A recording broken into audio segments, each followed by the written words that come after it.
जय हिंद दोस्तों, हिंदुस्तानी classes YouTube channel में आप सभी का स्वागत है। आज हम आपको दिखाएंगे हिंदी क्लास 10th का वायरल पेपर। ऐसा ही पेपर आपके बोर्ड एग्जाम में आने वाला है। 801 डीए कोड का है, आप लोग देख सकते हो। तो पूरा का पूरा पेपर ये वाला सॉल्व करके चले जाना, बहुत सारे आपके क्वेश्चन फंसने वाले हैं। तो चलो यहाँ पर मैं आपको दिखाता हूँ 2024 बोर्ड एग्जाम के लिए हिंदी का पूरा वायरल पेपर। ठीक है, तो यहाँ पर आप लोग देख सकते हो सारी चीज़ें कि भाई 3 घंटे 15 मिनट का सबसे पहले समय मिलता है। 15 मिनट आपको पढ़ने के लिए मिलेंगे। प्रश्न पत्र 2 खंडों में यानी आ और ब में विभाजित रहेगा और यहाँ पर सारी चीज़ें आप लोग पढ़ सकते हो। चलो हम यहाँ पर सॉल्यूशन की ओर बढ़ते हैं। सबसे पहले आप लोग क्वेश्चन पेपर देख लो। ये देखो पूरा का पूरा क्वेश्चन पेपर ऐसा ही आने वाला है। तो यहाँ पर आप लोग देख सकते हो। ठीक है, तो भाई वीडियो को पूरा देखना बहुत ज़्यादा इंपॉर्टेंट है। तो यहाँ पर देखो तीसरे नंबर पर क्या है कि भाई प्रश्न पत्र के खंड आ में बहुविकल्पी प्रश्न होंगे, जो कि आपको पता होगा कि भाई 20 नंबर के बहुविकल्पी प्रश्न होते हैं। तो 20 नंबर के बहुविकल्पी प्रश्न होते हैं जिनमें सही विकल्प का चयन करने पर आपको OMR शीट पर नीले अथवा काले बॉल पॉइंट पेन से सही विकल्प वाले गोले को पूर्ण रूप से काला करना है। खंड आ में बहुविकल्पी प्रश्न हेतु प्रत्येक प्रश्न के लिए 1 अंक निर्धारित है, आपको पता होगा। तो यहाँ पर जो भी 1 अंक निर्धारित है वो यहाँ पर आपका दिया गया है, जो बहुविकल्पी प्रश्न है ये सारे। ठीक है, जैसे ये 1 अंक का है तो 1 अंक यहाँ पर दिया गया है। तो इस तरीके से तो ये चीज़ है। तो चलो खंड आ हम सॉल्व करते हैं, उसके बाद खंड बा सॉल्व करेंगे। ठीक है, तो सबसे पहला क्वेश्चन यहाँ पर कहता है चिंतामणि के लेखक हैं। तो जल्दी से आप लोग बताइए चिंतामणि के लेखक कौन है दोस्तों? जयशंकर प्रसाद, आचार्य रामचंद्र शुक्ल, डॉक्टर राजेंद्र प्रसाद या महावीर प्रसाद द्विवेदी। तो चिंतामणि के लेखक जो है दोस्तों आपको पता होगा आचार्य रामचंद्र शुक्ल जी हैं। और ये भी आपको पता होना चाहिए कि चिंतामणि जो है दोस्तों ना वो आपकी निबंध विधा की रचना, ये भी याद रखना। ठीक है, आगे बढ़ते हैं। आगे आपका आता है दूसरा क्वेश्चन, जयशंकर प्रसाद का नाटक नहीं है। ध्रुव स्वामिनी, चंद्रगुप्त, लहरों की राजहंस, स्कंदगुप्त। तो कौन सा नहीं है पूछा है। ठीक है, तो यहाँ पर आपको पता होगा ध्रुव स्वामिनी भी जयशंकर प्रसाद का नाटक है, चंद्रगुप्त भी है, स्कंदगुप्त भी है। अब यहाँ पर लहरों के राजहंस जो है दोस्तों मोहन राकेश का नाटक है। तो यही वाला आपका सही विकल्प है। किसका? ये मोहन राकेश जी का नाटक है। तो यहाँ पर ये वाला आपका राइट हो जाता है, क्योंकि यहाँ पर नहीं पूछा, जयशंकर प्रसाद का नाटक नहीं है। आगे बढ़े तो आपका यहाँ पर अगला क्वेश्चन देखिए आता है कि भाई साहब अगला क्वेश्चन,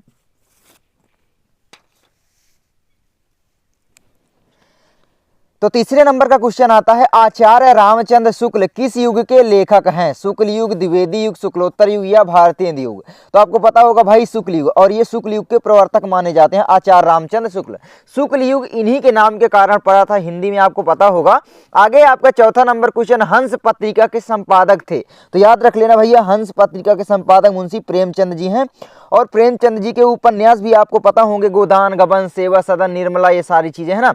उसके बाद आगे है आपका 5वें नंबर पर कि भाई पंडित प्रताप नारायण मिश्र लेखक हैं। किस युग के हैं भैया? द्विवेदी युग के, भारतीय युग के, शुक्ल युग के, शुक्लोत्तर युग के। तो पंडित प्रताप नारायण मिश्र जो है दोस्तों ना वो आपके हैं यहाँ पर भैया भारतीय युग के लेखक। याद रखना, बहुत ज्यादा इंपॉर्टेंट क्वेश्चन है। आगे आपका यहाँ पर 6वें नंबर का क्वेश्चन, केशव दास किस काव्यधारा के कवि हैं? तो केशव दास किस काव्यधारा के हैं? रीतिबद्ध, रीति सिद्ध, रीति मुक्त या प्रयोगवादी। तो रीतिबद्ध शाखा के कवि हैं, याद रख लेना, रीतिकाल के रीतिबद्ध शाखा के कवि। और ये रीतिकाल के कवि हैं, आपको पता होगा। रीतिकाल में कई सारी शाखाएं हैं, जैसे रीतिबद्ध हो गया, रीति सिद्ध हो गया, रीति मुक्त हो गया, है ना, वीर रस हो गया, ये सारे।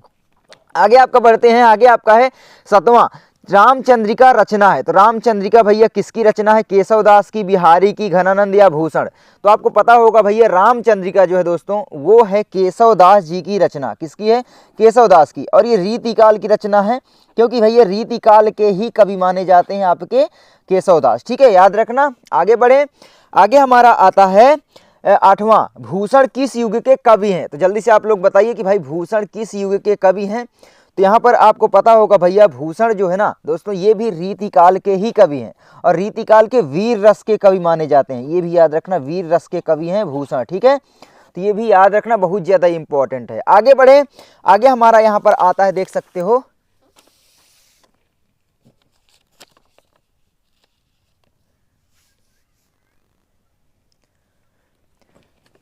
तो 9वां क्वेश्चन आता है यशोधरा रचना है। तो यशोधरा किसकी रचना है? इसके लिए भी आपको 1 नंबर मिलेगा।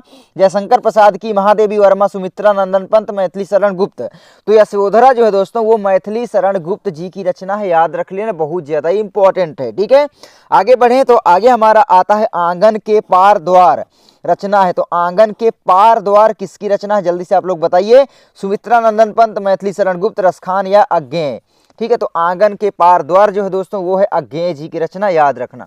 आगे आपका आता है करुण रस का स्थायी भाव, जहां पर हमें करुणा होता है यानी दुख होता है, वहां पर आपका शोक नामक स्थायी भाव होता है करुण रस का, ठीक है। और हास्य रस का पूछता है तो हास होता है, आपको पता होगा, ठीक है। तो ये होता है। आगे आपका है 12 नंबर क्वेश्चन, चरण कमल बंदाऊं हरिराई, यानी चरण कमलों की वंदना करता हूं, हरि के चरण कमलों की वंदना करता हूं। चरण कमल बंदाऊं हरिराई में अलंकार है, तो कौन सा अलंकार है यहाँ पर ये पूछ रहा है, रूपक अलंकार, उपमा अलंकार, उत्प्रेक्षा या यमक। तो चरण कमल बंदाऊं हरिराई में दोस्तों आपका हो जाता है यहाँ पर रूपक अलंकार, क्योंकि यहाँ पर भैया आपको पता है तुलना नहीं हो रही है। जहाँ पर तुलना होती है वहाँ पर तो उपमा अलंकार होता है, और जहाँ पर मनु मानो जनु जानो मनहु जनहु होती है, समानता बताई जाती है, वहाँ पर आपका उत्प्रेक्ष अलंकार होता है, भेद रहित आरोप पर। लेकिन रूपक अलंकार में क्या देखो, चरण कमल बंदाऊं हरिराय, यानी हरि के चरण कमलों की वंदना करता हूँ। यहाँ पर ना तो भेद रहित आरोप ही हो रहा है और ना यहाँ पर तुलना हो रही है। चरण कमलों की तुलना किसी से हो रही है क्या? नहीं हो रही है ना, यानी हरि के चरण कमलों की वंदना करता हूँ। बस आगे आपका है 13 नंबर क्वेश्चन, सोठा छंद में चरण होते हैं, तो सोठा छंद में कितने चरण होते हैं जल्दी से आप लोग बताइए। तो 4 चरण होते हैं, और आपको लक्षण पता होगा सोठा छंद का लक्षण क्या है, जल्दी से मुझे कमेंट करके बताओ भाई। प्रथम और तृतीय चरण में 11-11 मात्राएं होती हैं, और द्वितीय तथा चौथे चरण में 13-13 मात्राएं होती हैं। बस यही तो है आपका। आगे बढ़ें, आगे आपका आता है 14 नंबर, उपदेश शब्द में प्रयुक्त उपसर्ग है, तो कौन सा हो जाएगा? उ आ उप अन, ये लॉलीपॉप क्वेश्चन ही आता है भैया, उप हो जाएगा, है ना, बिल्कुल आसान था। तो आई होप आप लोग इसको कर लिए होंगे। उसके बाद हम आगे बढ़ते हैं, तो आगे हमारा यहाँ पर आता है, देख सकते हो 15 नंबर क्वेश्चन, पंचानन का समास विग्रह है, तो पंचानन का समास विग्रह क्या हो जाएगा? तो पंचानन का समास विग्रह दोस्तों यहाँ पर 5 सिरों का समाहार, 5 पात्रों का समाहार, 5 प्रलयों का समाहार या 5 तत्वों का समाहार। देखो पंच आनन, आनन मतलब क्या होता है? सिर, तो भाई 5 सिरों का समाहार है ना पंचानन। तो ये आप लोग याद रख लेना। आई होप आप लोग समझ चुके होंगे। 5 हैं आनन जिसके, यानी शंकर आप कह सकते हो, ठीक है। अब शंकर की ओर इशारा कर रहा है, तो यहाँ पर आपका क्या हो जाएगा? बहुव्रीहि समास हो जाएगा, बहुव्रीहि समास। और यहाँ पर मैं बता दूं, यहाँ पर आपका द्विगु समास भी हो सकता है, क्योंकि संख्यावाची शब्द है ना। आगे बढ़ते हैं, आगे आपका आता है 16, सुहाग शब्द का तत्सम रूप है, तो सुहाग शब्द का तत्सम रूप क्या है भाई? सुहागा, सौभाग्य, स्वामी या फिर दुर्भाग्य। तो सुहाग मतलब आपको जानते हो भाई सौभाग्य, है ना, लोग बोलते हैं सौभाग्यवती भव, तो मतलब सौभाग्य होता है। तो सुहाग शब्द का तत्सम रूप होता है सौभाग्य, ठीक है।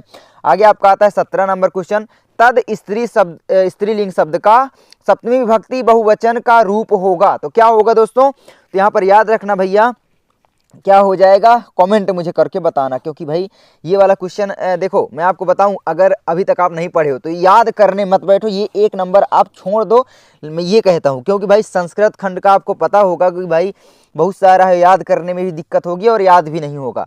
तो इसलिए मैं बोल रहा हूँ कि आप इसको देख लेना, क्या होगा मुझे कमेंट करके जरूर बता देना। आगे आपका 18, भगवान तेरा भला करे, इच्छा यहाँ पर जाहिर हो रही है, अर्थ के आधार पर वाक्य का भेद बताएं, तो भाई इच्छावाचक है ना, भगवान तेरा भला करे, इच्छा बता रहा है यहाँ पर। 19 से आपका कि भाई अब वह भी बैठ नहीं न सकता, वाक्य का वाक्य रूप होगा क्या हो जाएगा जल्दी से बताइए? अब सॉरी, वह अब भी बैठ नहीं सकता यहाँ पर होना चाहिए, ठीक है, थोड़ा सा मिसप्रिंट हुआ है ये, तो नहीं सकता, तो वाक्य का भाववाच्य में रूप बताइए। तो वह बैठ नहीं सकता अब, या फिर उससे अब भी नहीं बैठ जाता बैठा, उससे अब भी बैठा नहीं जाता, ऐसा होगा ये वाला, ठीक है। आगे आपका है 20वां, निम्नलिखित में से कौन सा पद विकारी है? तो जल्दी से आप लोग बताइए, विकारी पद कौन से होते हैं और अविकारी पद कौन से होते हैं? तो यहाँ पर याद रख लेना भैया, अविकारी पद का मतलब होता है जिसका रूप लिंग, वचन और कारक के साथ परिवर्तित होता है, मतलब समझ रहे हो, वो होता है अविकारी। यहाँ पर पूछा है आपका विकारी, ठीक है। तो विकारी क्या हो जाएगा यहाँ पर? इनमें से कोई नहीं, क्योंकि भैया संज्ञा, सर्वनाम, विशेषण ये सारे के सारे क्या है भैया? अविकारी हैं। और अविकारी पद जो होते हैं आपको पता होगा भैया, इनका जो है रूप परिवर्तित होता रहता है लिंग, वचन और कारक के अनुसार, ठीक है। तो ये ध्यान रख लेना। चलो आगे बढ़ते हैं। अब आपके ये 20 नंबर के बहुविकल्पी प्रश्न समाप्त हो जाते हैं। अब यहाँ पर वर्णनात्मक प्रश्न आते हैं। मैं आपको बता देता हूँ संदर्भ व्याख्या आपको कैसे करना है सारी चीजें। तो यहाँ पर आप लोग देखोगे खंड ब में कि भाई 50 नंबर का आता है टोटल, ठीक है। तो पहला यहाँ पर क्वेश्चन कहता है निम्नलिखित गद्यांश पर आधारित 3 प्रश्नों के उत्तर दीजिए। 6 नंबर का क्वेश्चन होता है तो यहाँ पर देखो, ये देखो, अजंता संसार की चित्रकलाओं में अपना अद्वितीय स्थान रखता है। तो इसका मतलब भैया अजंता वाले पाठ से है। तो प्रस्तुत गद्यांश के पाठ और लेखक का नाम, तो भाई यहाँ पर लिख दो कि भाई पाठ का लेखक, पाठ का नाम क्या है, अजंता है। ठीक है, क्या है, अजंता है। और इसके लेखक का नाम क्या है भाई, भगवत शरण उपाध्याय, भगवत शरण उपाध्याय जी हैं। ठीक है, तो ये भी याद रखना। आगे बढ़ें तो आगे आपका यहाँ पर क्वेश्चन क्या कहता है, दूसरा, रेखांकित अंश की व्याख्या करना है। पूरे में रेखांकित किया गया है, तो भाई इसकी पूरी व्याख्या आपको करना है। और मैं आपको बता दूं, रेखांकित अंश की व्याख्या बना बना कर देना है, आपका 2 नंबर यहाँ पर फिक्स है। अजंता की कला का बाहर के देशों पर क्या प्रभाव पड़ा, इसका आपको 2 नंबर मिलेगा। उसके बाद अथवा में भी दिया गया है। देखो अब आप बताओ जल्दी से, ये किस चैप्टर से है। आप अगर पाठ पहचान लेते हो भाई किस पाठ से, तो समझ लो आपका 6 नंबर पक्का हो जाता है। पाठ और लेखक का नाम आपको पता होगा तो ठीक है, क्योंकि आप संदर्भ बस यहाँ पर कठिन होता है, बाकी एक क्वेश्चन जो आता है इसी में से आपको आंसर देना होगा, पढ़ोगे आज ही आएगा। और यहाँ पर मैं बता दूं, रेखांकित अंश की व्याख्या आपको बना बना कर लिखना है, थोड़ा बहुत आपको पढ़ लेना है। और बाकी मैं आपको पीडीएफ प्रोवाइड ही कर रहा हूँ है ना अपने एप्लीकेशन पर। तो पीडीएफ के लिए आप लोग मेरे एप्लीकेशन, देखो स्पेस मत देना, लर्न मंत्रा एप्लीकेशन जा करके डाउनलोड करो, वहाँ पर आपको सारे पीडीएफ मिल जाएंगे। ठीक है, कोर्स वहाँ पर बहुत ही चल रहा है भाई, 22 दिनों में हिंदी बिल्कुल फोड़ कर आ जाओगे, अभी 20 दिन बचे हुए हैं। ठीक है, तो डाउनलोड कर लेना। जो भी प्राइस है, मैंने बहुत ही मिनिमम प्राइस भाई 91% ऑफ कर दिया, मतलब समझ रहे हो, केवल 49 रुपीज़ मैंने प्राइस रख दिया है। तो आप समझ सकते हो कितना। वहाँ पर आपको एक सेक्शन मिलेगा बोर्ड एग्जाम स्पेशल। ठीक है, क्या मिलेगा, बोर्ड एग्जाम स्पेशल। तो बोर्ड एग्जाम स्पेशल में जैसे ही आप लोग जाओगे वहाँ पर आपको कोर्स मिल जाएगा, बस उसको आपको ज्वाइन कर लेना है। तो आगे बढ़ें तो ये चीज़ है। आगे आपका आता है यहाँ पर कि भाई मैं नहीं जानती कि वह शहंशाह था या साधारण मुगल। अब यहाँ पर देखो, इसे अगर आप पढ़े हो थोड़ा बहुत, देखो चैप्टर तो पढ़ लो, गद्यांश का संदर्भ लिखे। तो संदर्भ आपको लिखना है भाई, प्रस्तुत गद्यांश हमारी पाठ्य पुस्तक हिंदी के गद्य खंड में संकलित। देखो ये ममता वाले चैप्टर से है, तो ममता नामक पाठ से अवतरित है। इसके लेखक श्री जयशंकर प्रसाद जी हैं। क्या है भाई, जयशंकर प्रसाद जी। ठीक है, तो ये आपका कंप्लीट हो गया। उसके बाद है रेखांकित अंश की व्याख्या आपको करना है, 2 नंबर इसका मिलेगा, 2 नंबर तो मैंने आपको करवा दिया। अब 2 नंबर के लिए आपको इसका रेखांकित अंश जो भी दिया गया, ये देखो मैं आज इसे छोड़ जाती हूँ। ममता हमेशा से भयभीत रहती है कि भाई उसकी जो झोपड़ी थी उसको जो वहाँ का राजा शहंशाह मुगल जो भी कह लो वो गिरा देगा, तो वो हमेशा से भयभीत रहती थी। लेकिन फिर ममता क्या कह रही है कि भाई अब मेरे जाने का समय हो गया, अब मैं जा रही हूँ, अब तुम यहाँ पर चाहे अपना मकान बनाओ, महल बनाओ, मैं अपने चिर विश्राम गृह जाती हूँ, है ना, मैं यहाँ से चल दी अब। तो ये यहाँ पर बोल रहे हैं। उसके बाद आपका आता है आजीवन भयभीत रहने का कारण लिखिए। तो आजीवन भयभीत रहने का यही कारण था जो मैंने आपको बता दिया है ना, तो 2 नंबर आपका ये फिक्स हो जाएगा। उसके बाद आपका आता है दूसरे नंबर का, भाई दिए गए पद्यांश पर आधारित 3 प्रश्नों के उत्तर दीजिए। तो आपको 3 प्रश्न कोई बताने हैं, कोई से भी 3 प्रश्न। ठीक है, अब यहाँ पर देखो तीनों प्रश्न बताऊंगा। सबसे पहले आप देखो इस किस चैप्टर से है, मानुष हो तो वही रस खान, देख रहे हो ना, रस खान जी यहाँ पर आपके कवि हो गए।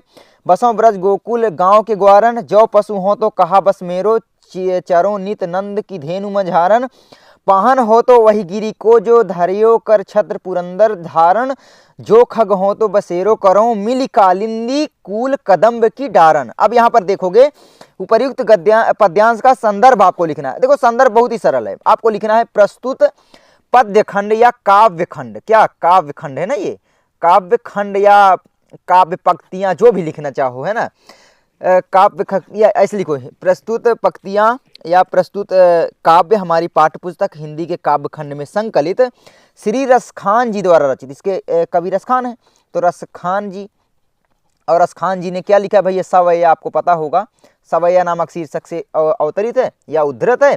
और इसके और यह सवैया रसखान जी की सुजान रसखान नामक रचना से लिया गया है। किससे, सुजान रसखान इनकी एक रचना है, उससे लिया गया है। ठीक है, तो ये याद रख लेना, और ये सुजान रसखान रचना भी याद रख लेना। उसके प्रस्तुत पद्यांश की व्याख्या कीजिए। व्याख्या बिल्कुल सरल ही आपको पता होगा, एक बार पढ़ लो, बना बना कर लिख दो भाई। 2 नंबर आपका ये फिक्स ही है, 2 नंबर ये भी फिक्स है। यार आप लोग डरते हो, मैं आपका डर खत्म करवाना हूँ। ठीक है, उसके बाद आपका आता है तीसरे नंबर का, भाई मिली कालिंदी कूल कदम्ब की डारन पंक्ति में अलंकार।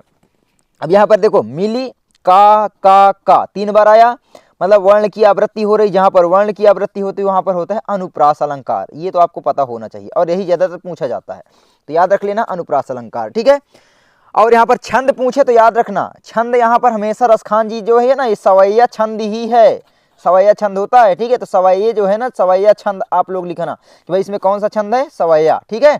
इसमें सवैया छंद होता है, रसखान जी के पंक्तियों में सवैया छंद होता है। तुलसीदास का बोले तो भाई तुलसीदास हमेशा दोहा लिखते हैं, तो दोहा छंद आप बोल देना। तो इस तरीके से आप ट्रिक लगा सकते हो। आगे बढ़ते हैं। आगे आपका आता है, ये देखो ये अथवा में भी देगा, तो दोनों में से किसी एक को करना है। तो ये अथवा में है, आप इसको कर सकते हो, गुरुपद बंदी सहित अनुरागा राम मुनि सवे आय सुमांगा। ये देखो आ गया ना भैया तुलसीदास जी, तुलसीदास। अब देखो ये याद रखने की ट्रिक मैं बताता हूँ, कैसे याद करोगे तुलसीदास। भाई जहां पर राम शब्द आ जाता है, राम से रिलेटेड, आप थोड़ा बहुत रामायण तो देखे हो ना, आप आराम से पहचान जाओगे, ठीक है। तो यहाँ पर देख सकते हो राम आ रहा है, मतलब समझ लो तुलसीदास जी की रचना है, ठीक है। अब यहाँ पर तुलसीदास जी ने दो लिखे हैं यहाँ पर आपके, एक तो है वन पथ पर, है ना, क्या है, वन पथ पर, और एक आपका है धनुष भंग, क्या है, धनुष भंग, ठीक है। तो ये दो आपके तुलसीदास के हैं। अब वन पथ पर कविता वाली से लिया गया है ना, कविता वाली इनकी एक रचना है, उससे है ये वाला जो शीर्षक है। और धनुष भंग जो आपको जानते हो भाई, श्री रामचरितमानस सबसे महान महाकाव्य है, श्री रामचरितमानस, ठीक है, रामचरितमानस। तो ये ध्यान रखना, हो गया आपका कंप्लीट। उसके बाद आगे बढ़ें। आगे आपका यहाँ पर आता है कि देखो अब आप पद्यांश का संदर्भ तो लिख ही लोगे, रेखांकित अंश की व्याख्या आराम से बना बना कर ही लोगे। उसके बाद छंद का भैया, छंद दोहा, सिंपल है भैया, ठीक है। आगे बढ़ें। आगे आपका आता है तीसरा, निम्नलिखित संस्कृत गद्यांश का संदर्भ सहित हिंदी में अनुवाद कीजिए। तो यहाँ पर आपको संदर्भ सहित हिंदी में अनुवाद करना है। अब यहाँ पर देखो अनुप्रास अलंकार भी आप लिख सकते हो, पहचानो कि थोड़ा सा लिख दोगे तो और अच्छा हो जाएगा। जैसे सा 3 बार आया, सूर सुकृत संहारे, इसमें क्या है भाई, अनुप्रास अलंकार। यहाँ पर लिख दो, पंक्ति लिख दो और बोल दो भाई इस पंक्ति में अनुप्रास अलंकार है, बाकी में आपका दोहा छंद है, अनुप्रास अलंकार हो गया यहाँ पर, ठीक है, अलंकार।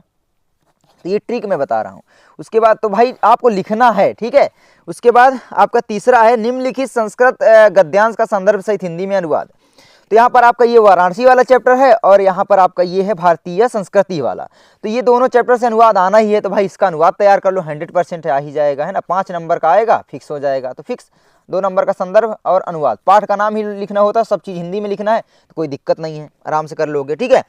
उसके बाद हम देखेंगे आगे आता है, आगे हमारा आता है यहाँ पर देखोगे चौथा कि भाई संस्कृत पद्यांश का संदर्भ सहित हिंदी में अनुवाद करना है। तो भाई मानम हित्वा प्रियो भवति, क्रोधम हित्वा न सोचति, कामम हित्वा अथवान भवति, लोभम हित्वा सुखी भवेत। इसको कर सकते हो। या फिर आप दो दूरगामी व साक्षरो च न पंडिता, अमुखा स्फुटवक्ता चायो जानाति सा पंडिता, ठीक है। तो ये कर सकती हैं, इन दोनों में से किसी एक को कर सकते हो। बाकी मैं आपको अनुवाद इंपॉर्टेंट दे दूंगा और मैं पीडीएफ दे ही रहा हूँ अपने एप्लीकेशन में, जाकर पीडीएफ पढ़ना है तो भाई पढ़ लो, इंपॉर्टेंट 10 अनुवाद बताऊंगा, 100% 5 नंबर फिक्स हो जाएंगे। तो भाई जाकर जल्दी से डाउनलोड करो लर्न मंत्र एप्लीकेशन और पीडीएफ से पढ़ाई करो आराम से, ठीक है। बिल्कुल भाई मिनिमम प्राइस मैंने बताया ना, 49 रुपीज़ क्या होता है भाई, ठीक है। आप एक बार समोसा 2 बार खा लेते हो तो 49 चले जाते हैं। तो भाई अपनी पढ़ाई के लिए दे सकते हो और मेहनत लगती है थोड़ा सा इसीलिए, वरना मैं फ्री भी कर सकता था, लेकिन मेहनत लगती है तो वो मेहनत आप कह लो गुरु दक्षिणा है आप कह लो। तो 49 भाई इसकी प्राइस है 599 और मैंने डिस्काउंट करके 49 कर दिया। अब आप सोचो ना यार, ठीक है। उसके बाद है आपका पांचवा, अपने पठित खंडकाव्य के आधार पर निम्नलिखित प्रश्नों के उत्तर दीजिए, 3 नंबर का आता है। तो याद रखना ये खंडकाव्य आपके जिले के अनुसार अलग अलग होते हैं, तो अपने सर से पूछ लेना कि सर हमारे यहाँ कौन सा खंडकाव्य लगता है, तो बाकी उसको पढ़ लेना, ठीक है। देखो खंडकाव्य आपको पढ़ना ही पड़ेगा। उसके बाद है आपका देखो यहाँ पर आगे क्या आता है, यहाँ पर 6वें नंबर का क्वेश्चन कि भाई 6वें का कब पूछा जाएगा, निम्नलिखित लेखकों में से किसी एक लेखक का जीवन परिचय दीजिए तथा उसकी किसी एक रचना का नामोल्लेख कीजिए। 5 नंबर का क्वेश्चन आएगा। अब मैं आपसे ये बताना चाह रहा हूँ कि भाई 3 नंबर और 2 नंबर। अब 3 नंबर का आपका आएगा जीवन परिचय, ठीक है, और यहाँ पर 2 नंबर का आपका आएगा रचनाएं लिखने के लिए, ये भी याद रखने ला।